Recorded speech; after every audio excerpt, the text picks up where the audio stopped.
Hello, everyone, and welcome back to the Let's Process That podcast. I'm Emily Christopher. And I'm Nick Connor Camp. And if you're wondering why we're already laughing, it's because we had to start this podcast over because we both love to talk so much. We were just giggling and babbling over one another. But nonetheless, we are here now, and I want to say thank you for tuning in. Real quick, I do want to give a huge shout out to our 1,000 listeners. Thank you so much. We just got a notification about 2 or 3 hours ago that we've hit 1,000 listeners, and that is awesome.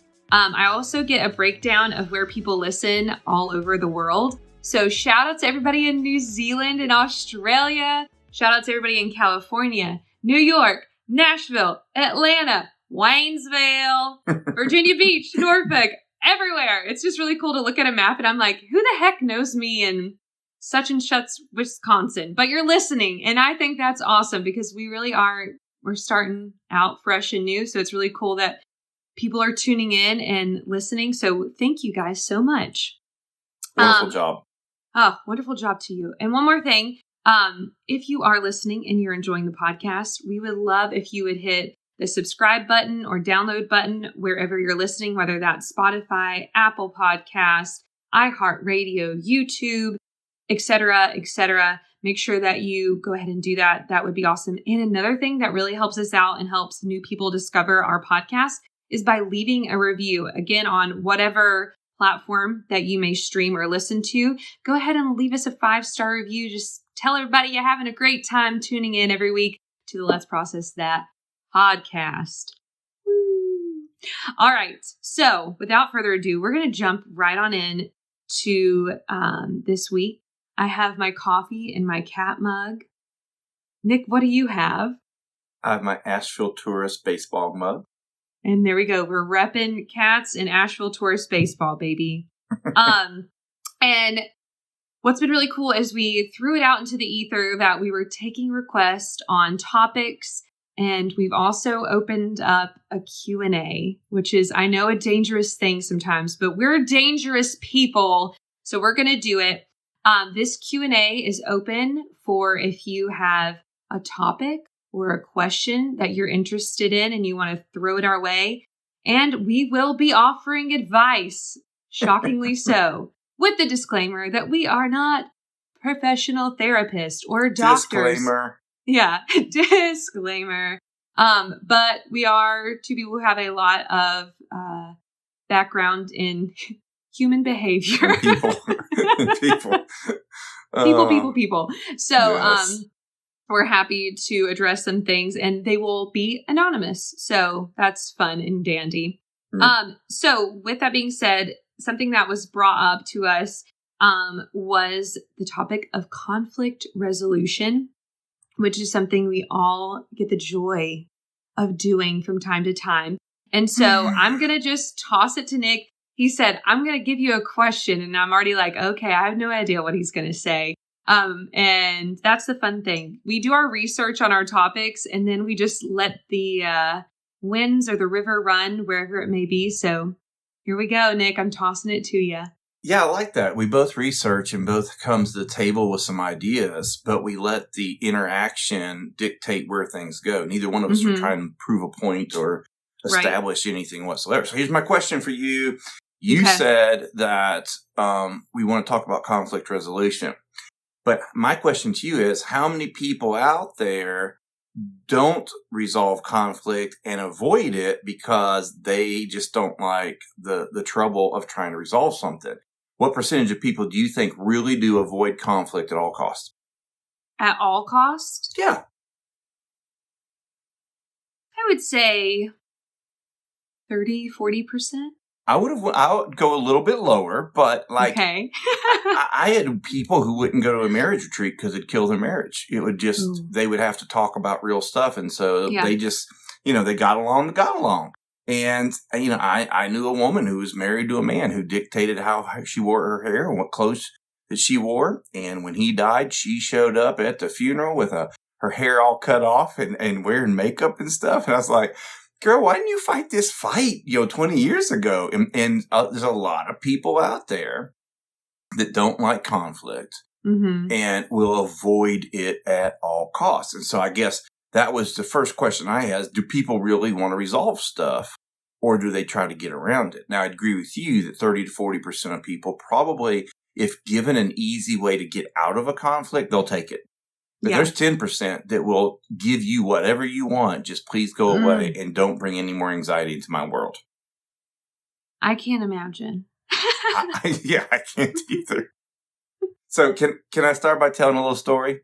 Of course. Well, President Roosevelt said, he actually said, speak softly and carry a big stick. And then that they twisted that around a little bit. And so now the saying is, walk softly, but carry a big stick. Mm-hmm. And I worked for my senior pastor, and he hated conflict. And they said, and his name's Frank, and they said, Frank walks softly, but he carries a big nick. And he would send me to deal with all the confrontation. See, this is a public confession right now. I've never done before. Okay. But people thought I was just a real butt for running around confronting everybody. What they did not know is that I was being sent many times to deal with something. I wasn't just doing it on my own, but I was being sent. And he always felt like if I offended them, and I did, then they would get upset at me and they'd run to him and he could keep them in the church. And I think that was wise. I mean, I think that was some decent leadership. But because of, what'd you say?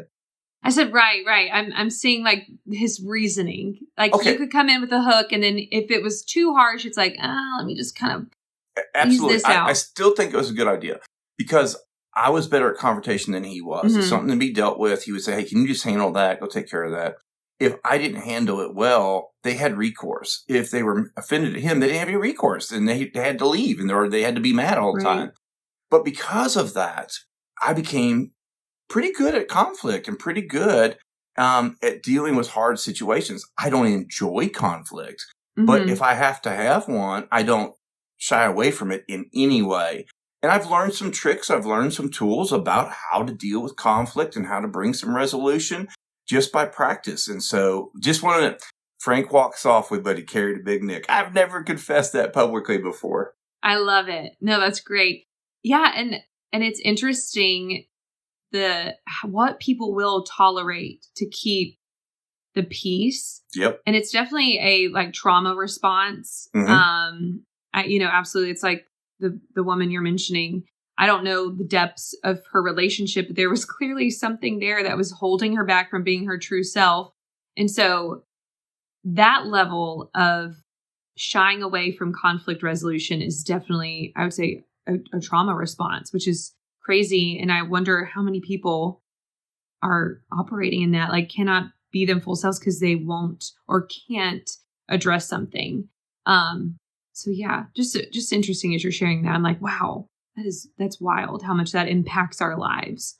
Sure. And I also would say this, that we're not talking about the woman that continually lives in an abusive relationship, or the woman who marries an alcoholic, gets divorced, married another alcoholic, because there are some psychological stuff about people feel safe or feel comfortable in what they know. And we're not really talking about that. What we're talking about is everyday confrontation that happens when people do life together.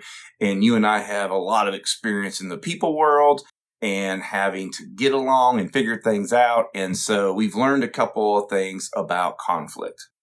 Yes. So this is about, just to reiterate, in the office, in the family, your day to day, like you just did something that drove me nuts, or that was not honoring, or whatever, just something that needed to be addressed, kind of I wouldn't say surfacey necessarily, but yeah, just the day to day things. Absolutely.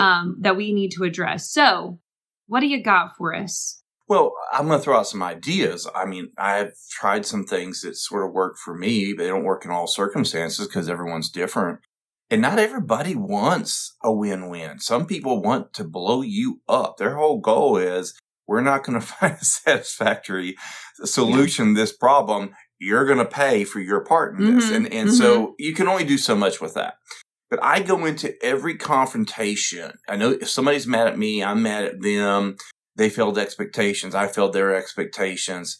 there's two goals, and I have other steps that I go through, but there's two goals I'm looking for in every confrontation. Number one is to hear them. My number one goal is, can I hear what they're trying to say? Because their words may not be exactly how they feel. Their actions may not be how they feel. That may have been a trigger, that something that happened 20 years ago in their life. And if I'm only dealing with the trigger, I'm missing the conversation. So the first thing I try to do is let them talk. And say, hey, take a few minutes. Tell me how you felt. Tell me why I disappointed you. Tell me, right now what you're experiencing, and I really try to let them talk and hear them. Yeah. And then the second thing is, which is the other side of that, is then respond back to them that they're understood. I find that I can win over someone in an argument if they feel that I've seriously heard them and that I can repeat back to them what they said and empathize with them so they're heard and understood. That works 95% of the time, no matter what the argument's over, what the disappointment's over. And usually when we're in a conflict, we want to be heard. We come in guns a-blazing, right? And so usually if we're going to be good at conflict resolution, we start by giving what we want, and that is to be heard and understood. What do you think about that? I think you've nailed it. That really is the biggest thing, is that especially if someone's upset and we've upset them, and that's part of the main juice of the conflict or the situation, taking responsibility and ownership for whatever your part is in the conflict is huge. I was watching a documentary last night about Woodstock 99. It's on Netflix. Really? It is a hot mess. Hot mess. I don't know where you were in 1999. I was in the 3rd grade. And these people literally made the worst festival experience of all time. It was just a mess. I've never even heard of it before. Well, you're not missing out. And the founders and people running it took no responsibility in all of this. I mean, it was just absolutely, there's a word for it. I won't say it because my mom's threatened if I keep cussing on the podcast, she'll be upset at me. I love you, Sherry. I'm going to respect and honor you right now. We do. But it was a big old poop show. Okay. Yeah. And the people who created this did not take any responsibility. And if they would have even taken an ounce of responsibility, be like, hey, we didn't do this right, I feel like that would have done a world of difference. But when you cannot take responsibility for your actions, it just says a lot. And there's a leader that I know who never does that. Every time a conflict is brought up, they turn it around, and I'm like, just say we didn't get it right this time. Yeah. It's okay. It's okay. I blew it. And it's not even blowing it up. It's just you missed the mark that time. If you could do that once, your employees would respect you a million times more. So taking ownership and letting that person understand, you've paused long enough to see their perspective is so huge. Yep. Actually, hear and understand were my first two thoughts. The third one was taking responsibility. You and I didn't even talk about that. But if somebody says, hey, that comment you made, really hurt my feelings, I'm like, well, what comment? And they tell me, and we talk about it a little bit. It's maybe I said something to hurt their feelings in a meeting. Afterwards, they keyed my car. So we got to have a talk because they just keyed my car. And I said, why'd you keep my car? And they're just like, because in that meeting, you bragged on so-and-so and so-and-so, but you completely left out my contribution. I would ask them several clarifying questions. I would go out of my way to ask them questions, several different directions to make sure I know what they're talking about. I'd repeat back to them exactly what they heard and maybe even what I think they're feeling. If I can then say, listen to me, I am so sorry. Public embarrassment, public shame is the worst. It's the absolute worst. And when you get completely discounted for your contribution, that sucks. That's terrible. I should have never done that. I mean, I'm shocked you didn't blow up my tires and bust out my windows. Thank you. I really apologize for that. And by just doing that, usually 90% of the time, they're ready to take responsibility. They've been heard. They feel like they're known. I've taken some responsibility that they're not the only one, because almost in every conflict, on almost every one, there's two sides, and both sides have played a role in that. And I do think that taking responsibility goes a long, long way. Yeah. And I know you've written down some points, and I don't know if this is one of them, but it plays into what we're talking about. And that's also making sure that you have stepped back and potentially cooled off yourself. Oh yeah. I was watching this old interview with Cher, the icon, the legend Cher. And she says, I can be gentle, I can be sweet, but if you mess with me, I'm going to mop the floor with you. And I was like, oh God. Like, as soon as I saw that, I was like, that's me. Like, I know that if I feel like I have been betrayed or disrespected, there's something that flips in me. And I'm just like I turn into a whole other person, and it is ugly and bad. And if I don't take a few minutes to cool off, there's like this Appalachian woman that comes out and she's ready to fight. Mm-hmm. And I think one of the first things we need to do when someone has gotten us to that level, which you and I, we always talk about Dr. Marks. He talks about people with their anxiety or anger or anything. If it's more than a 7, you're done. I can hear you. And so you've got to pause and bring it back down, cool off, and come at it. That may take you 5 minutes. That may take you 5 hours. It may take you 5 days or 5 months. I don't know. It depends on the thing. But you have to cool off before you go in. Because like you said, we'll go in guns a-blazing, and that will do no good. That will do absolutely no good at all. Well, and I appreciate you bringing up Dr. Marks because, if you think about it, if your anxiety is above a level 7 and you can't hear anything, I mean, in a counseling session, when someone's anxiety is above a level 7, your goal is not to talk sense to them. It is to lower their anxiety below 7 so they can hear you. Well, the same thing applies to us. If our anger is above a level 7, we're not thinking anymore. Our brain's not functioning. Our emotions have taken over. And when it comes to fight or flight, you and I have never fled at all in our life. We step in. And there's been times that I am not proud of where I push something when I should not have. Mm-hmm. Usually if I take one night, if I just get a good night's sleep, wake up the next morning, I have way better perspective. I don't normally check my social media in the evenings before I go to bed because I could respond to something and say some inappropriate stuff, just anger. Mm-hmm. And so I guess this actually goes all the way back to your first question. When we try to execute conflict resolution, is it to win the argument or is it to build the relationship? And that's a real big question because I really believe conflict invites us into intimacy. If you and I have a conflict, Emily, and I treat you with dignity in that conflict, you treat me with dignity. We see each other at our worst moments and get into a big fight, and then we come back and we're able to process and work it out. Mm-hmm. I now have a deeper respect for you. I trust you more. There's a deeper level of intimacy that comes from conflict. If you've never been in conflict with somebody important in your life, there's some things you don't know yet. Absolutely. Okay, first of all, that just whole minute thing that you said, wow, we'll be making a clip of that. You can find it on our Instagram because that's so good. That are we arguing, or are we trying to resolve conflict to be right or to be in relationship? And for those of us who love being right, we really have to ask ourselves that. Like, you have to. And that, I think that's part of the cooling off, is to also be like, am I just trying to be right? Or do I want to be in deeper relationship or mend this relationship with this person? Yeah.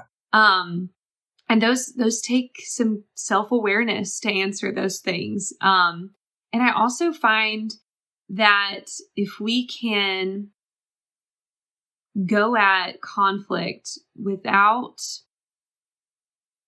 I don't know, there's, obviously our expectation is to resolve, but also for us to have that deeper relationship. Like, if that could be the expectation, like, I don't know where this is going to go. I don't know how humble I'm going to have to be Yeah. But my expectation is for this to grow our relationship. Because most of the time we go into conflict resolution, we're like, well, if we can just survive it, Yeah. But what if we go in it and we're like, how can we actually walk away where we both feel seen, heard, loved, known, all these things? Wow, that would just be so, so different. So something interesting about that is, what if we said that right up front? What if we said, I know you're mad. I'm mad too. But my number one goal is not to win this argument. It is to build our relationship because you're important to me. That would disarm the other person so much and say, listen, I'm going to give you a chance to say all the things you need to say. But at the end of the day, my goal is to be in deeper relationship with you. Woo! I mean, wow, that's beautiful. That's beautiful. I've never started a conflict resolution conversation with that, but it disarms someone. And I think showing someone that they have so much value and you right up front say, I want to walk away, deeper relationship. I want to love you more and I want you to love me more after this conversation is over. Wow. What a precedence that would set for all of our interactions. And this could even go for coworkers. Like, I know you don't have to tell them how much you love them, but you could say, I value you so much or I honor you so much. Opening up a conflict resolution where you've hurt somebody or they've hurt you, those are powerful words out the gate. And that's going to set the tone for the rest of the conversation. So once again, we've landed on something that neither one of us has ever tried before. But I think it's brilliant. I'm going to pick a fight with somebody tomorrow so I can test drive it. Come report and say, back. Hey, look, you're so valuable to this company that I want you to know that no matter what happens, that I want a deeper relationship with you or whatever. I think it would really give that person pause and ease to say, oh, that's what he wants. Most people think about conflict resolution is that the other party's coming to win. Yeah. Absolutely. They're not taking any hostages. They have come to win and they're going to have to protect themselves. And I'm sure there are some people in some circumstances that are hell-bent on, is hell-bent a cuss word?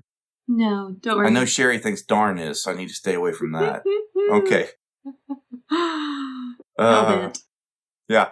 So can I give you some other stuff? Yes. Oh, well, I was going to say, you were saying you needed to pick a fight with somebody, but I did something with conflict resolution that I've never done just 3 days ago. Okay, tell me. And that was, I went to Adrian and I apologized to him for putting an expectation on him. Wow. And I've never apologized to somebody for putting an expectation on them. And I was like, wow, is this what growth is like? And he was like, thank you so much for, just saying that. Because I don't, especially in a romantic relationship, I've never apologized for the expectations I put on them that were unfair. And yeah, it was just a really nice conversation. We got on the same page. And like I said, I just opened it up with, hey, I think that was very unfair to you. And I never want to make you feel that way. I applaud you. Thanks. Because apologizing on a regular basis is good for the soul. It gives you so much grace with the other person when they know that you're going to apologize to them when you can. And who knows if he even knew that you had an expectation on him. Two, he hadn't done anything wrong. He just hadn't met your expectation. Right. And so for you to be willing to go to him and say, hey, I want to apologize for this, that builds so much goodwill. That was brilliant, young lady. Brilliant. Well, thank you. Well, when we care about things and we're healing and we're growing, I think our eyes are opened. And so you're like, this feels fitting. But I don't, like you were saying, I think it builds trust that this person is self-aware enough that if they do something that's off a little bit, they're going to recognize it and then circle back and make it right. I love it. I think that's brilliant. Thanks. It was a really big moment for me. Is this what growth feels like? I know. Like, am I mature? This is awesome. At least for one night. Yeah. As she sips from her cartoon cat mug. Yeah. At least I'm trying to get us monetized with the Asheville Tourist. And you're doing some anonymous cat mug. Come on. I know. Bring some brand to the table. You're an influencer. Bring some brand. Nike. So let me tell you something I did one time. Yes. One time I was in an argument and the person was fighting with me. But the problem wasn't me or them. It was the common issue that we had. And so one time I stopped the argument and said, just stop. We were sitting at a table. And I got up and walked around and sat next to him on the other side of the table. I said, I'm on your side of the table. You're not my enemy. I'm not fighting with you. The problem is the problem on the table. The problem is the situation that's happening. But I'm now on your side. You're on my side. And we got to work on this together. But the problem's on the table. Can we solve this?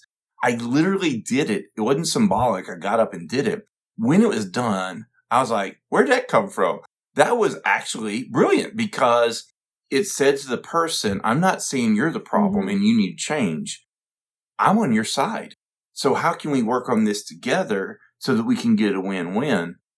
And I've only done it, I think, once or twice, but it was just poignant. Just that separating the situation from the person and actually sitting on their side of the table. And I think that sometimes that's something we have to be able to establish for the other person to chill out and quit being on the attack mode. Right. Yeah, it's removing the barrier, and you did that symbolically, but that was your message. And I think, sometimes we feel weird going out of our way. Like we'll have this instinct like that to do something. You're like, well, that was weird. I got up and moved across the table. Okay. But those little things, I think, show people that you're not afraid to get uncomfortable to make things right. And get close. Yeah, absolutely. I want to close the barrier that we have. And I've always been a person who fights for a win-win. I believe there's got to be a way.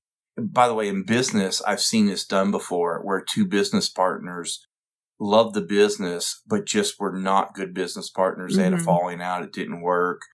And a lot of times, one of the business strategies is when two business partners want to part ways, one of them picks a price they think the business is worth, and the other one gets to choose whether they buy or sell at that price. So that way, if the first person lowballs, then they go ahead and buy it and save money. If they highball, then they sell it and get the extra money. But it forces them to work together to come up with a fair price and says, do you want to pick the price or do you want to decide about buy or sell? And if it can work to that level, surely we can find a win-win in 95% of the problems and confrontations that we have. Yeah, absolutely. By the way, do you remember who used to confront me on our staff? You all would send Logan. Y'all would send Logan to jack me up. And Logan's the most calm, peaceful, 22, 23-year-old guy. And he he's 26. Well, this was back in the day. Yeah. But he would come and say, no, Pastor, you're the problem. You don't know how to use your microphone or something like that.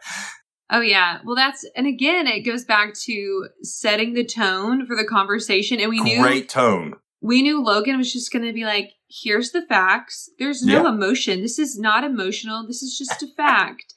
And those of us who are more emotional, sometimes that's really hard to separate. Like task from emotion or request from an emotion. Yeah. And hey, it worked every time. Listen, when I saw Logan coming, I knew, number one, he represented at least 10 people. Number two, he was just going to be fair and balanced and just tell me what I needed to hear, whether I wanted to hear it or not. He was right so many times that I just stopped arguing with him. I just said, what is it now, Logan, that I need to change? And it was just brilliant. But I appreciate what you just said. Tone. There are so many things like in a text message that get overstated because you can't hear the tone of their voice. And I think that in conflict resolution, number one, I am a big proponent. We lean into conflict. We don't run from it. If you bury this situation and something similar comes up, you're going to bury it, and something else comes up, you're going to bury it. And before long, you have major issues and you have no way how to dig out of that hole because too much water has gone underneath the bridge. So I do believe in conflict resolution on a regular basis. And number two, I believe in looking for a win-win. And part of that is treating people with dignity, tone, asking questions, making sure they feel like they've been heard. And I really feel like that conflict is an invitation to intimacy. I love that. I love that. I love that. Did you ever preach a sermon? Would you fight with them? Say what? So did you ever preach a sermon on that? It's brilliant. No. Oh, well, I didn't want them to know all my skills and tools. But now we'll tell you all here. Right now I'm practicing step number 4 on you. And so, no, I did not ever preach a sermon on that. But you think about the people that you're not able to have hard conversations with. They're not close to you. Like your sister, you could say anything to your sister. Y'all could have a knockdown, drag out because you have. You've proven it. It's you've stretched the rubber band and it held. And that's what conflict resolution is. We are toughening up our relationship by having hard conversations so that one big one really does come that we have to have. We've practiced. We're ready. What's it that Brene Brown says? She calls it the rumble. Oh, she yes. She says she says we have to rumble with each other, but can you rumble without bringing blood? And that's really the key important piece right there. Yes. And I don't mean to turn this comical, but I am.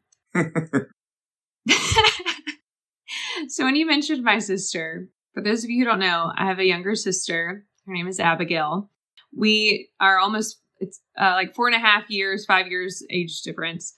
And Abigail was my intern when I worked for Nick. I was 23. I'd just been hired. And we thought it was a great idea to hire my sister as the intern that summer. She and I fought like dogs. And I was her boss. What? And I remember one time she and I were arguing about something and nobody else was at the church. We had just finished cleaning up after an event. We were supposed to lock up. And she mouthed off at me and I smacked her in the arm so hard. And she said, "You can't hit your employee." I said, "I just did." And she was like, "I'm going to go tell Melanie," who was my boss and my supervisor at the time. I was like, "Don't you dare." But it was just so funny because hearing this now, if you don't learn how to have healthy conflict, especially with siblings, let's go there for a second, or your parents, you will revert back to your childhood ways of dealing with conflict. Thankfully, after that embarrassment, obviously we wouldn't have done that with people around. But after it had happened, I was so embarrassed. And I was like, "Abby, I am so sorry. I cannot believe I smacked you in the arm like we were 8-year-olds. Crazy. And thankfully we learned how to have adult conflict resolution. But because we had not allowed each other to look at one another through adult lenses and understand that we are not children anymore, we handled that conflict like children. And I wonder how many of us, especially when it comes to siblings, and I'm talking to adults, with your siblings or with parents, in those moments of conflict, you revert back into your childlike tendencies where you throw a temper tantrum or you self-isolate or you are fearful. So you shrink back and don't actually say the things you need to say. And I know this is going into a whole nother psychology kind of thing, but I would have never handled conflict with any other person like that except my baby sister.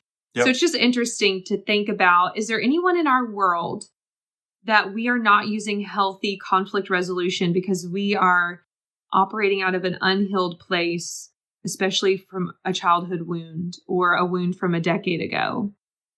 I love it.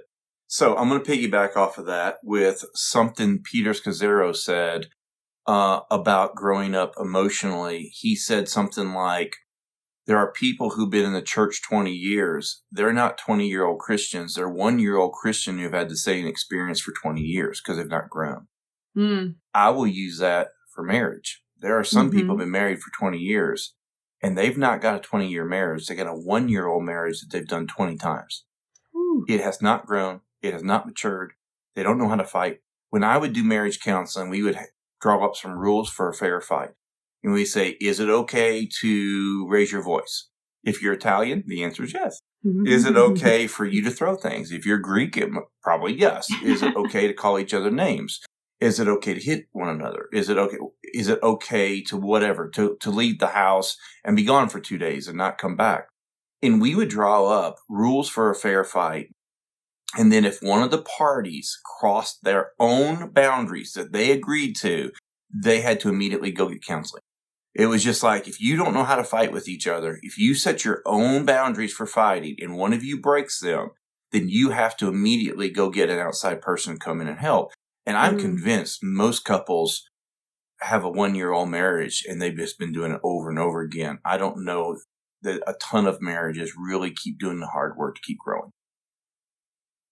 And as you're saying that, I'm thinking where we're from, people get married very young. And we forget that that's actually abnormal. Like, my not cousin sure is cute. Yeah. Oh gosh, not that way. But like, but they did get young.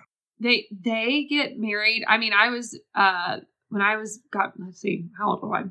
I just turned 24, like 2 weeks before. But even then, I'm like, oh my gosh, my brain was not fully developed. But a lot of people, since they get married so young, some people will grow and mature for sure. They'll do that together. Both parties are adamant about it, and they're passionate about growing together, and so they'll do that. But a lot of people that I've seen who did get married younger, it is that cycle of we're still talking and treating each other like we did when we were 18. That doesn't work when you're 30, and have kids. Yeah, the situations, demands of life, everything goes up. Mm-hmm. And if you don't make those changes, and that's why I think conflict resolution is so important. You actually build muscle. You build relationship muscle when you go into conflict resolution. And people that avoid it become very weak emotionally and very weak relationally. And then when something hits that an adult should be able to handle, they crumble. And that's why I just really encourage people to talk about the thing, even like you with the expectation. Bring up the things that need to be talked about and trust the relationship. And if our heart is to hear, if our heart is to get a win-win, if our heart is to build a deeper relationship, not win the war, then I really feel like 90% of the time you're going to be met with someone who's open to that. Yeah. And there's sometimes kind of like with the expectation thing, I know Adrian would have never brought it up, and he was like, yeah, when you said this, he was like, yeah, that felt like you were putting something on me. But he wouldn't have naturally just said that because it wasn't that big of a deal. And he isn't as combative as I am or, quick to say something. So for those of us who are quicker to speak up, just being like, hey, how did that make you feel? Yep. And sometimes it's nothing like, oh, you said that. I didn't really think of it. And then other times it's like, actually, it cut deep. And that communication piece and conflict resolution and just keeping everything in check every so often is so important. And that, again, that's not just romantic relationships, working relationships, friendships, family, just being able when there's such a steady flow of communication, conflict resolution is so much easier. Or at least I think so, because it's easier to have that dialogue going and open. But if you can't have that kind of dialogue, that should tell you there's a problem, right? Mm-hmm. And one of the things that I would ask you is, you and I are built, if we're frustrated, we're going to tell you. We're going to have the conversation.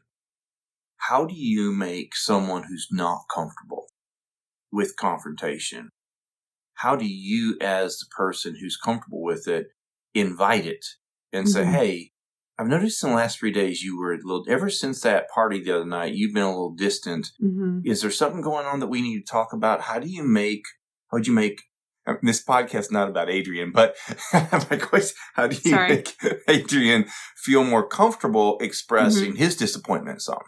Yeah, it's asking questions. And Adrian is very low maintenance, probably the most low maintenance person. But I have to just be very intentional because I know his behaviors. I know, small subtle cues that I can ask those questions when they arise. And I know your wife is the same way. They're more reserved. They're more quiet. They're probably going to isolate or just shut down versus us who are going to come up and approach it. So I think one, being in tune with that person, but also pausing every so often and just doing a check-in. Yeah. And just saying, hey, You feeling good? And I'll even ask him, I was like, ooh, I'll say something. I'm like, whoa, was that too harsh? Whoa, and he'll be like, yeah, it was a bit much, and he's always so gracious to me, but he will tell me like, yeah, or he'll just be like, that was very sassy. Wow. And I'm like, oh my gosh, I'm so sorry. Like, let me back up. And 9 times out of 10, it's me expressing an emotion from somewhere else. Yeah. And he just happened to get it. And that's also the hard part when it's the people we love that we take out any disappointment or frustration on. And then we have to go make that right. Because it's like, ooh, I'm not dealing with my stuff. And that's why I'm being a butthead. Yep. But you would have never hit me on the arm in that moment of frustration, but you slapped Abby because she's your sister. Yeah. And I guess we really do have to make sure that the people close to us know that we love them and we really want a deep relationship. And I don't know any other way of a conflict. You can romance, you can go on dates, you can pursue each other, all that's appropriate and right. Mm-hmm. But it's the moments of conflict that we really look into our soul and we have to deal with stuff on a really deep level is when we prove our love. That's when we really prove that we want the relationship and that we're willing to sacrifice and be uncomfortable for it. Yes. And just really being humble and something you and I are working on. Probably for the rest of my life. It's so fun true. Stuff. Oh man. Well, Nick, I feel like we've had great conversation. I know I feel like I've learned something. And I'm going to take just especially the conflict as a tool of furthering intimacy with somebody. Yep. I think that's one of the biggest gold nuggets to take away, and to not run from it, but use that as that opportunity to become closer to someone and to learn more about somebody, especially early on. Like you said, you'll learn a lot from resolving conflict with somebody. So yeah, any last thoughts? Nope. Conflict is good if you treat it as, because people will say things to you in that moment they won't say any other time. They will be polite and professional, but in those moments, they will show you their cards. And if your heart's in the right place, you will get to know them in a new way. And usually when they lose it, they're cool. They're expecting you to reject them or to shame them. And when you just love them right there, they build trust with you. And that's why I think when people are at their worst, we get to love them there. And now we got a friend for life because they appreciate what you've seen and what you've overlooked. So I think it's an incredible tool for intimacy. Absolutely. Absolutely. Awesome. Well, Nick, thank you so much for your wisdom and insight. I appreciate this conversation. Like I said, I feel like I've learned something just from this episode, being able to process together. That's what we do. We process. That's it. So, friends, thank you so much. I would love to hear feedback on this because it is definitely something we all go through every day, probably at least every week, depending on our situation. So please sound off in the comments or send us a message. We will be checking our Q&A on our email, which is letsprocessthatpodcast@gmail.com. So please send us feedback. We love to hear it. Send us questions. We are here to interact. We've built this audience and now we want to really interact with you guys. So make sure that you are following us on Facebook, Instagram. You are streaming or watching on YouTube. And I think that's really all the little housekeeping things I have. So with that, we will see you guys next week. Have a good one. See you soon.